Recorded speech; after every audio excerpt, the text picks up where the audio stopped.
70,000కు రుణమాఫీ కూడా చేయలేమ్మా రేవంత్ రెడ్డి. ఇది ఏంటిది? ఇది రుణమాఫీ చేయలేదు.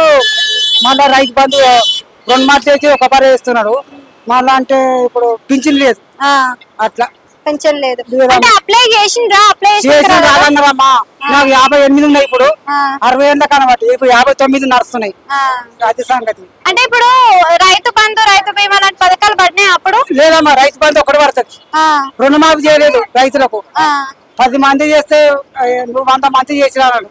కేసీఆర్ ఉన్నప్పుడు రైతు బంధు మంచిగా వచ్చింది. 2 మాటలు వచ్చింది రైతు బంధు. ఇప్పుడు మనకి సర్పంచ్ ఎలక్షన్లు వస్తున్నాయి. జెడ్పీటీసీ ఎంపీటీసీ ఎలక్షన్లు కూడా వస్తున్నాయి. ఎన్నడు?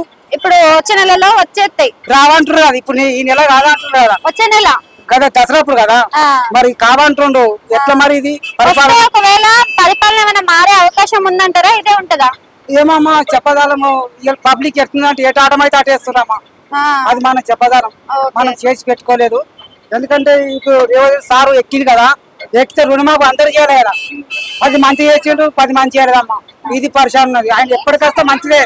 ఇవన్నీ చేస్తే మంచిగా ఉంటది. అంటే కేసీఆర్ ఉన్నప్పుడు మంచిగా ఉంది అంకల్, ఇప్పుడు మంచిగా కేసీఆర్ ఉన్నప్పుడు మంచిగా ఉంటుంది. రుణమాఫీ చేసింది సార్. అమ్మా రుణమాఫీ, రైతు బంధు. ఇప్పుడు రుణమాఫీ చేయలేదు సార్. పెద్ద సార్ ఏం చేస్తాం? రైతులకు ఇబ్బంది అవుతుందమ్మా. కరెంటు గానీ నీళ్లు గానీ ఎట్లున్నాయి మరి? ఇగో నీళ్లు అమ్మా, ఇది బాగా అడిగినావు. మీదోళ్ళు మోటార్ పెట్టి పట్టుకుంటున్నాను. కరెంట్ మాకు మోటార్లు ఇది రావు. మాకు 50 వాటర్ ట్యాక్స్ పట్టుకొచ్చుకొని పెట్టుకోవాలి ఇంట్లో. మాకు ముఖాలు నడవరావు. అది పరిచయం అవుతామా. సార్ ఎక్కినాడు, ఏం పని ఏమి లేదు.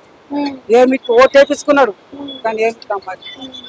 అంటే ఇప్పుడు ఓట్లకి ఏం లాభం లేదని అంటారు, అంతేనా? కదా, మాకు మంచిగా వేస్తే అయినా మేము దిగనీయం. మాకు ఎప్పటికీ మంచిగా వేస్తే నీకు ఎప్పటికీ ఓట్లు వేస్తాం.